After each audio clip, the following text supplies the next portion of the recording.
नमस्कार, आप देख रहे हैं एफएम न्यूज और मैं हूं आपके साथ में शोभित पाठक। बुलेटिन की शुरुआत करेंगे इस वक्त की अहम खबर के साथ। उत्तराखंड की कैबिनेट मंत्री सोमेश्वर की विधायक रेखा आर्या ने सोमेश्वर विधानसभा में त्रिवेणी घाट के निर्माण एवं सौंदर्यीकरण के साथ लकड़ी टाल के स्थानांतरण कार्य का विधिवत भूमि पूजन कर शिलान्यास किया। बता दें कि इन दोनों ही कामों की कुल लागत 1 करोड़ से 10 लाख बताई जा रही है और इस दौरान कैबिनेट मंत्री ने बताया कि यह कार्य कुल 3 भागों में बनकर पूरा होगा, जिसमें स्नान के लिए घाट का निर्माण, व्यू पॉइंट, कटाव रोकने के लिए सुरक्षा दीवार, कपड़े बदलने के लिए कमरा, महिला और पुरुषों के लिए शौचालय, अंतिम क्रिया हेतु पूजा स्थल व शवदाह गृह सहित कई अन्य काम भी किए जाएंगे। त्रिवेणी घाट के सौंदर्यीकरण व लकड़ी टाल के स्थानांतरण होने के से जो है क्षेत्रवासियों को बहुत लाभ मिलेगा। साथ ही अधिकारियों को कार्य जल्द पूरे करने और काम में किसी भी प्रकार की लापरवाही न बरतने को लेकर सख्त हिदायत भी दी।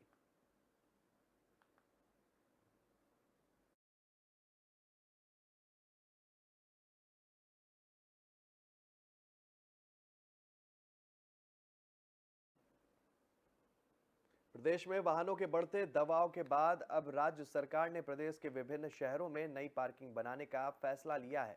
बता दें कि सरकार इस साल 46 नई पार्किंग बनाएगी, जिसके लिए 122 करोड़ रुपए का बजट भी मंजूर कर दिया गया है। इन पार्किंगों की कुल क्षमता 7,000 वाहनों से अधिक की होगी। शहरी विकास मंत्री प्रेमचंद अग्रवाल ने विधानसभा में प्रेस कॉन्फ्रेंस कर ये जानकारी दी। उन्होंने बताया कि इन 46 पार्किंग में से 18 पार्किंग मल्टी स्टोरी जबकि 14 सरफेस पार्किंग होंगी। इसके अलावा 3 टनल पार्किंग और 11 अन्य पार्किंग का काम शुरू होने जा रहा है। इन पार्किंग प्रोजेक्टों पर इसी साल काम शुरू होगा और 2 साल के भीतर इन सभी को पूरा करने का लक्ष्य भी रखा गया है। पार्किंगों व्यवस्था के लिए 122 करोड़ रुपए का बजट भी तय किया गया है और इसके साथ ही मौजूदा बजट में पार्किंग के नए प्रस्तावों के लिए 100 करोड़ रुपए अतिरिक्त भी मंजूर किए गए हैं। साथ ही उन्होंने बताया कि सभी जिलाधिकारियों और विकास प्राधिकरणों से पार्किंग के प्रस्ताव भी मांगे गए हैं। इन प्रस्तावों के मुताबिक ही सरकार बजट जारी करेगी।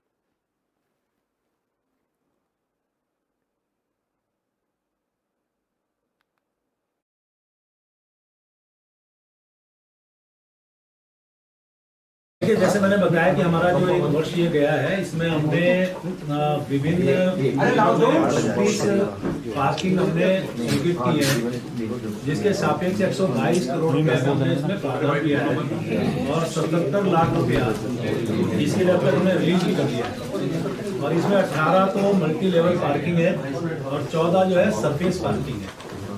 इस बार हम जो अपनी पॉलिसी लाए हैं पार्किंग के लिए, उसमें बढ़िया बात क्या है कि प्राइवेट जो हमारे लोग हैं, यदि वो भी अपनी जमीन उपलब्ध कराएं तो उनके लिए भी प्रोत्साहन के लिए वो पार्किंग डेवलप कर सकते हैं और आपस में उसमें जो हमारा अनुपात होगा उसमें बैठ के उसके फाइनल उसमें हम लोग करेंगे। साथ में जो एक बड़ी चीज है, 11 जो और पार्किंग है इस 32 के अलावा, उसके लिए डीपीआर तैयार हो रही है। उसके डीपीआर तैयार होने के बाद उस पर भी हम कार्रवाई करेंगे। जैसे मैंने बताया कि हमारा भारत चीन सीमा पर पूर्वी लद्दाख के नारदन सब सेक्टर में उत्तराखंड का लाल शहीद हो गया। बता दें कि एसडीएम विकासनगर विनोद कुमार ने बताया कि आईटीबीपी में असिस्टेंट कमांडेंट के पद पर तैनात टीकम सिंह नेगी की शहादत का समाचार मिलने से गांव राजावाला में मातम का माहौल है। प्रशासनिक अधिकारियों और ग्रामीणों का शहीद के निवास पर पहुंचने का सिलसिला भी शुरू हो गया है। बता दें कि राजावाला निवासी सेवानिवृत्त सूबेदार राजेंद्र सिंह नेगी के 34 वर्षीय पुत्र टीकम सिंह नेगी की इंडो चाइना बॉर्डर पर शहीद होने की खबर मिलते ही विकासनगर के उप जिलाधिकारी विनोद कुमार शहीद के घर पहुंच गए। इसके अलावा आसपास के इलाके से ग्रामीण और जनप्रतिनिधि भी उनके घर पहुंचे। बताया जा रहा है कि शहीद टीकम सिंह नेगी 2011 में आईटीबीपी में भर्ती हुए थे और उनका विवाह 2018 में टिहरी के चंबा स्थित ग्राम बादशाही ठौर में हुआ था और उनका 3 साल का बेटा भी है।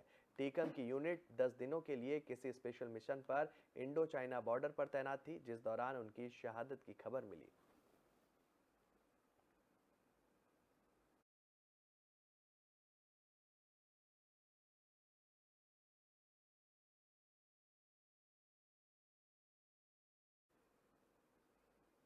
हरिद्वार के बहादुराबाद इलाके में कांग्रेस कार्यकर्ताओं ने राहुल गांधी की सदस्यता रद्द हो जाने के संबंध में विरोध प्रकट करते हुए बहादुराबाद काली माता मंदिर चौराहे से लेकर पृथ्वीराज चौहान चौक तक मशाल रैली निकाली और इस रैली में बहादुराबाद इलाके के सैकड़ों कांग्रेस कार्यकर्ता भी शामिल रहे। इस दौरान कांग्रेस युवा नेता लक्ष्य चौहान ने कहा कि जिस तरह से बीजेपी सरकार में आम जनमानस महंगाई, भ्रष्टाचार और तानाशाही रवैये से परेशान है, इसका जवाब लोकसभा चुनाव में जनता बीजेपी को देगी।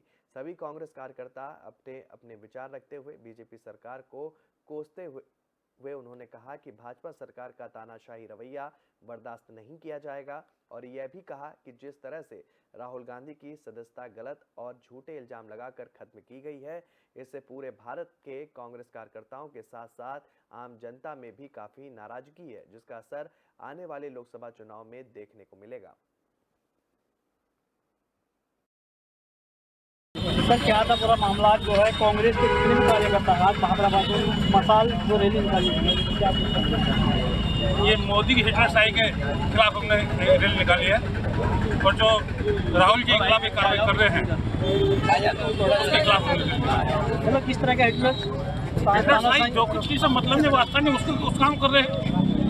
मैं जेल में आंदोलन, रैश छोड़ो आंदोलन, उसके लिए भी सब काम तुरंत एक साथ कर रहे हैं। किसी को मौका दो, टाइम दो, सुनने टाइम तो नहीं कर। किस तरह से लोग मतलब सदस्यता रद्द कर दी गई है राहुल गांधी की, तो उसके बारे में क्या ये गलतियाँ है, सोच समझ इनकी राजनीति है। राहुल को एक तरफ करना चाहते हैं, ये राहुल से डरते हैं, इसलिए इसको अलग करना चाहते हैं।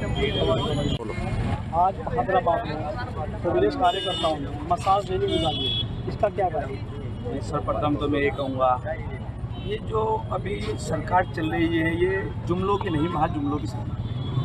कहने को भारत लोकतंत्र देश है, लेकिन कड़वा सच ये है कि इस देश की कमान तानाशाहों के हाथ में चली गई है, जो किसी की भी बात सुनने को तैयार नहीं है। आप देख सकते हैं आज इतिहास में पहली बार ऐसा हुआ, किसी सांसद की जो सदस्यता है वो एक भाषण के ऊपर चली गई।